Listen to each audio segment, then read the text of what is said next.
Hey, this is Anney. And Samantha. And welcome to Stuff I Never Told You, a production of iHeartRadio.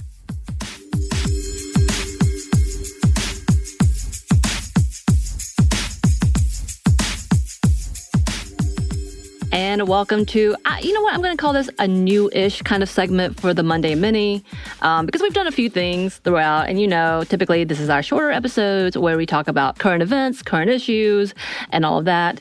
But you also know I am addicted to TikTok, and I am on a lot of controversial TikTok sites. So like, you have specific algorithms that sticks to you. It's quite funny because people make jokes of like, apparently TikTok thinks I'm a lesbian, introvert, with ADHD. That's fine. But, you know, I find a lot of things fascinating, which I send to you often, that happens on TikTok and social media. And I know we're going to have a fun episode coming up, correct? I think we've already recorded with Bridget talking about social media and some of the new things that is happening that kind of seems to be going in reverse to what we know. We being the millennials, or for me, elder millennials, I don't want to hear that again, to where we began. So Facebook was our first social media presence. And it is quickly kind of becoming like a boomer thing somehow. And the rest of us have slowly, like, quietly quit from Facebook, I think. We still have accounts, but we rarely post. But then we moved on to Twitter, and that was a big thing, and trying to keep up with that. Oh, no, MySpace. I forgot. I keep forgetting about MySpace. How could you? Oh, did you have a MySpace? No, but I like hearing about it. Were you too young for MySpace? I wasn't too young, but I was just a late adopter to everything. So I think when I was in high school, my friends had it, but I never got it. Okay. Yeah, so there's so many things. And because of that, I feel like I want to have a Samantha's Corner, Samantha's Rant.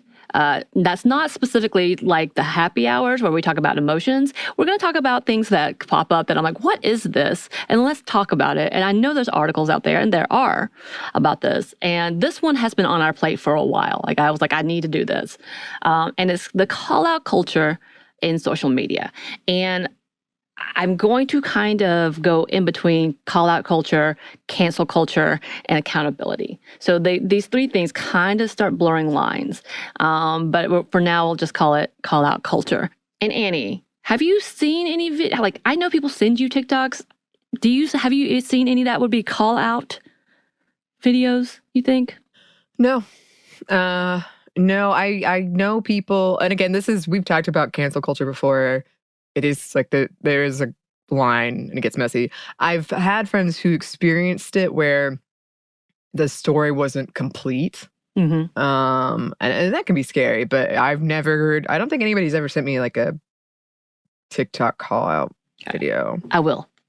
That's an assignment I'm going to take on. And this definition comes out of the dictionary from Cambridge.org. And it says, call-out culture is a way of behaving in society or group in which people are often criticized in public, for example, on social media, for their words or actions, or asked to explain them. And one of the things that has happened since the pandemic, since the protests for the Black Lives Matter movements, is a lot of people are coming on here with heavy opinions, saying the wrong things, doing the wrong things, anti-vaxxers coming out with misinformation, racist tirades, you know, all these things that have happened. And we get, with the age of social media, cameras on phones where they can get caught, and then all the sleuths that have come through, all the TikTok detectives or the Instagram detectives that go through to find and to get to these people. Of course, again, this kind of varies into, is that cancel culture kind of in between? And just as a reminder, cancel culture, which is defined by Merriam-Webster, the practice or tendency of engaging mass canceling as a way of expressing disapproval and exerting social pressure. So there's been tons. I can name 4 specific people that literally go through, and their entire content is finding who they think is problematic, calling them out, and then giving out public information. Now, have we talked about doxing before, Anney? Yes. I don't think we've ever done like a whole episode on it, but it comes up in literally, I think, every technology episode we do. It's true. Yeah. So this is where we're going to also talk about doxing, which is defined as, also from Merriam-Webster, to publicly identify or publish private information about someone, especially as a form of punishment or revenge. So now, I'm not saying that they are doxing. Most of these sites will get public records and then post them up. They will call out their jobs, they will call out their family, and they will call out their other social medias with their full name. There's one woman whose whole TikTok is just having people say, "Can you find me?" to see if she can find them. And she can't, like, with the as minimal little amount of information they can put out there, she can figure out who they are. And she'll do it as almost like a party trick. It's kind of interesting. And I'm like, also very terrifying. Of course, we're pretty public, so it's not, it's nothing too new to us, I guess. But it's very interesting because I was the first one to be like, yes, go get them. These racist pieces of jerks need to be called out. Yes, if they are serving children, like teachers or nurses, and they're spreading misinformation or talking about how they hate a group of people, that's really problematic, and we need to have this conversation, and they need consequences. But it's become such a point of entertainment. I'm starting to wonder, is this a good thing? And in a lot of these people have controversial backgrounds themselves or have made statements themselves that put them in light. And so you kind of start wondering, is this a way of getting the justice, I guess?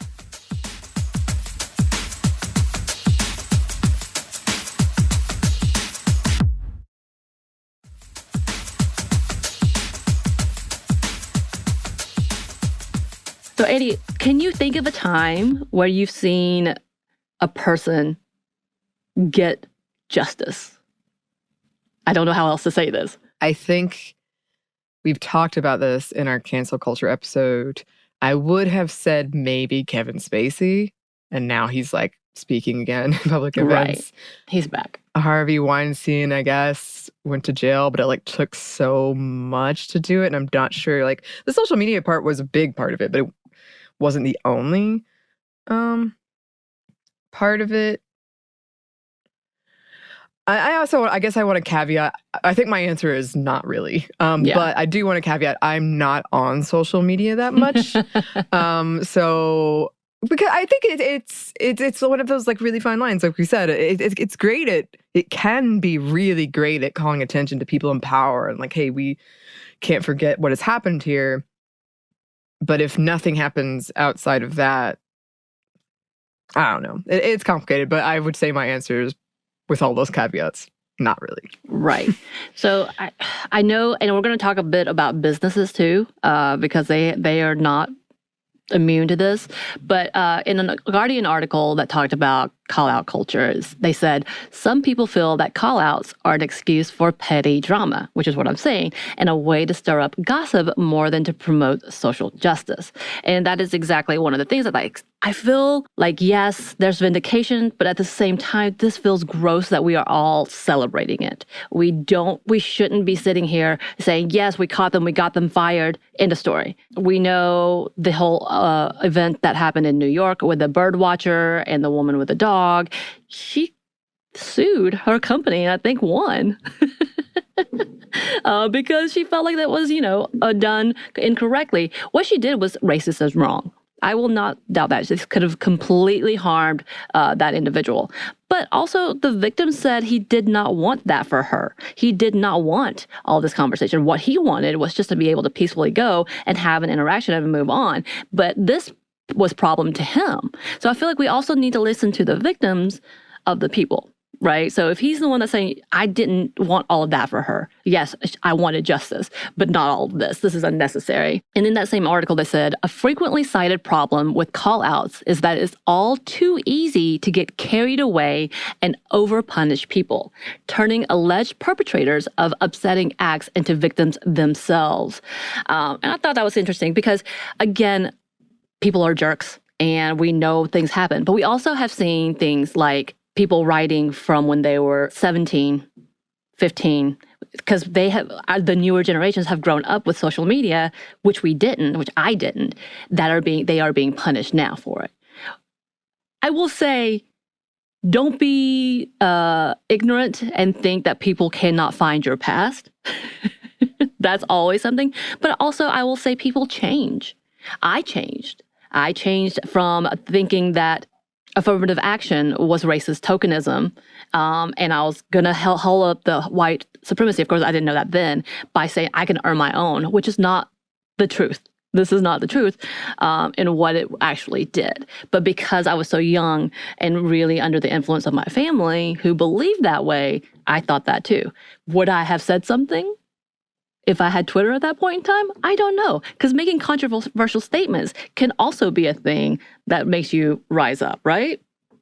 Yeah. And we've discussed that too a lot of times with Bridget, or even in our recent YouTube episode, of the way the algorithm works is you can get more traction by doing that, by making these kind of like really incendiary claims, and just catches on. And I think that's like one of my biggest anxieties around all of this is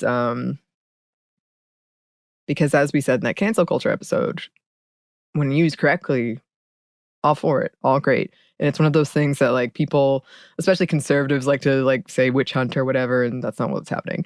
But when it becomes like, I know there's been a couple of instances of somebody has a similar username to someone else, and then you as the person who just like gloms on, it's like, oh yeah, we're mad at this person because they did a terrible thing, and you don't do the research, you don't do the step, and you just do it, and then it turns out that wasn't who you were mad at. It was a different person, right. And now this person is dealing with all of these things that maybe right. they had like nothing to do with this whole conversation. So that's what kind of makes me nervous, because I think it is set up, a lot of social media is set up to reward kind of this like, yeah, controversial, right, incendiary things. Right. And it brings out a mob mentality, for sure. And there have been several instances when they go after private people, tag the wrong person, and they get flooded with harassment repeatedly. And it is such an unfortunate event, because we've seen that constantly, because people don't do background checks, and they try to be detectives by saying this is here to here to here, and this is this person, obviously. And it kind of becomes, again, a show for them to try to undo that. It's hard to undo that. Now, people do move on to the next person, but it's hard to undo a lot of those things. One of the articles that I read was an interview with scholar and feminist Loretta Ross, Professor Ross, and she says it's the tendency, which is unfortunate, for people to want to publicly shame and humiliate people. And it's based on what they say or what they look like or what they wear or who they're hanging out with or who they agree or disagree with. It's attaching labels to people without really doing any kind of nuance, without understanding that even if you disagree with someone, you shouldn't want to attack their humanity, call them a toxic person, or things like that. It's usually done most damagingly over the internet, because social media amplifies and makes all call-outs basically go viral immediately. And again, this is kind of that thing. Like, I can think of 5 people, they were all fighting with each other. They've all had to step away from their account because they got something so wrong, or they were so offensive in some things that they had to stop and say, but they were still too deep into their content to stop altogether. There are so many things. And then I don't know if you remember this video. I think I've talked about it before, where a girl gets into a wreck with a very fancy vehicle, and all you see is the girl screaming at him, and it looks like that she had hit him. But then she gets a surveillance camera, CCTV footage, which shows he actually cut her off and he hit her. But because he released that video, people started attacking her and immediately calling her job, because that was all public information. And she was like, what the hell? And then because of that, it got really, really complicated in the court case for that wreck, or the insurance case, I guess. But we see stuff like that, and all we see half the time is half videos, and it moves on. Now, let me put this caveat here. Videos like police brutality, videos like that, there is no, what did they do? We won't stand for that. That's bull. No police or no, people who think they're in authority have the right to beat, to abuse, or to kill anyone. Point blank. That should not be a thing. I won't talk about that. We're not going to talk about the current issues that have happened. Again, even if they did something wrong outside of like truly almost killing someone, like with a gun, with intent,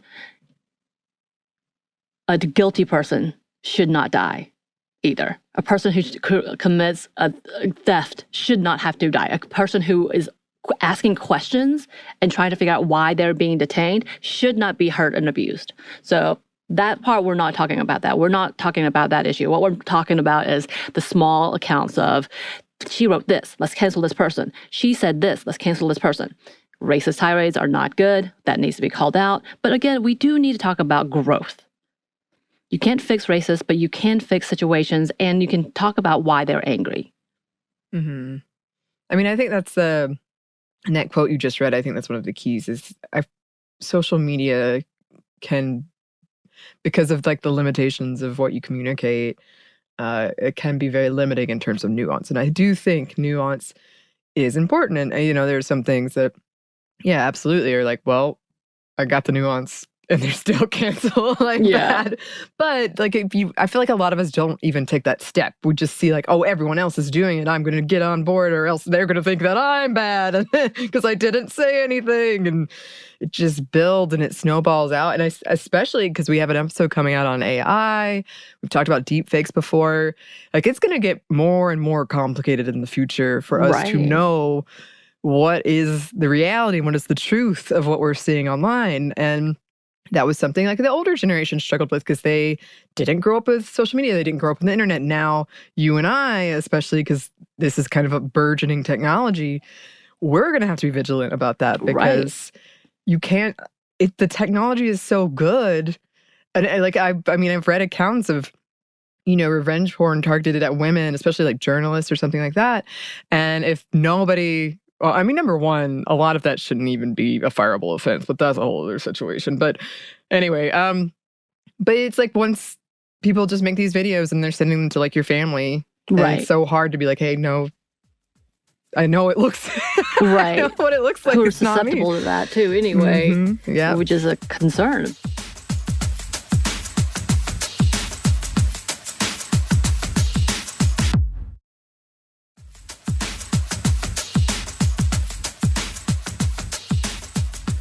With the power of social media, there's the power to shut down businesses. I kind of alluded to that. In a Forbes article about callouts, they actually posted this. In a recent study conducted by whoishostingthis.com, it was noted that it can take dozens of glowing reviews to reverse the damage of single scathing complaints, especially if the complaint goes viral. More importantly, more people are now publicly calling out companies on social media. Now, I will say, I feel like oftentimes the big corporates, you can't get their attention until you do call them out. Airbnb is a prime example of that. Amazon is a prime example of that. All the airports, apparently, like all of them. There's not a single one that's not been called out, I feel like. They've all been called out, and that's seemingly the only way you can get to them because you can't find any satisfaction through doing it individually quietly. Mm-hmm. And the same study found that the 51% of respondents of who they surveyed said they'd called out a company, and it isn't just the young crowd that is being as so vocal on social media. In fact, 44% of baby boomers said they made complaints about a company, and men were more likely to voice their concerns, which we should talk about because we all have this habit of calling Karens because we do see the videos, but apparently men make most of those complaints. Anyway, but yes, I've seen so many, and don't get me wrong, these businesses need to be called out. If they refuse to serve someone because of race, call them out. They don't deserve that business. If they, like all these things, if they kick you out because of one thing or another. But it was also used by anti-vaxxers because they refused to give service to people who didn't wear masks inside during the pandemic. So this is where it also flips. Mm-hmm. Yeah, I mean, that's the thing. Because I don't think it's a surprise to anyone. I doubt if listening, we're liberal. Because I feel like so many things we talk about it has like the potential to do these good things, but it has the potential to be like weaponized in the other way, where we've talked about kind of like, co-opting of terms like woke or things like that from like conservative people who are now using it like not in the way like it's meant to be, like taking those ideas and then changing them and turning themselves into the victim here. So like the whole idea about masks, oh, I'm the victim, I can't do what I want. Or like even if you can think about like things like businesses who refuse to make like cakes for gay couples or whatever, where it's like they want to do whatever they want, but unless unless it doesn't agree with like my value set. And it's murky. Again, I keep going back to the word nuance because there is a lot of nuance in this conversation. But yeah, like that if you just don't do your research, if you're just like, oh, look at this 1-star review, and that's where I'll never go there, and then the 1-star review is maybe, oh, they made me put on a mask, and maybe you agree with that, and you're like, actually, I really like that. Right. I would like to go there then. Right. And yeah, that's exactly right. Like there are so many things at the very beginning we talked about is that when someone comes on social media and says, this person does this to me, and then you have people all over the world, not country, all over the world going to their site and just crashing their reviews and making stuff up. They made stuff up. Like people would be like, I saw this roach, da-da-da. This person tried to kick me out. This person tried to serve me a severed foot. Like stuff like that. That wasn't making. I made that one. I'm sorry. But that will be my review for somebody. I'm just kidding. But like they made things up, so you don't know exactly what's happening. Don't get me wrong. Again, if they're racist, if they're not serving people, but there was a lot of times where the person who was trying to get something was the offender, and we did not know that till way later. There were so many things like that we don't quite understand. Now, again, I don't want to go back to the this is this side of the story, that side of the story. There's definitely situations of that, but there's definitely situations where like, no, that was injustice and that was unfair, and we believe that. Anybody who's being sexually harassed, we know this. So this is with that in mind.